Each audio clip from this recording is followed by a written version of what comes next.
हाथ सुन हो गया है मेरा। मेरा भी सुन हो गया है। वाकई जैसे मुझे करंट लगा हो। मुझे भी जैसे करंट लगा हो। तुम्हें भी हुआ?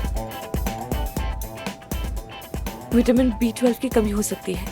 कलीजी तलकर खाओ, हो सकता है सब ठीक हो जाए। एनीवेज आमिर तो ठीक है, लेकिन ये मंगनी की बात कहाँ से आ गई? कोई इस मामले में मेरी रहनुमाई फरमाएगा? अरे यार, झूठी खबर होगी।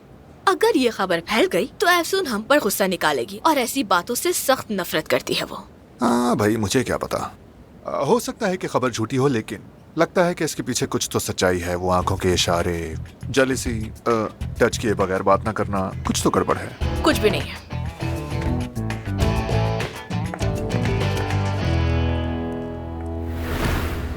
मेरे पास तुम्हारे लिए एक धमाकेदार खबर है, लेकिन किसी को भी पता न चले कि ये बात तुम्हें मैंने बताई है। समझ आ रही है ना मेरी बात? तुम्हें पिक्चर भेज रही हूँ, देखो। ओके ठीक है, बाय।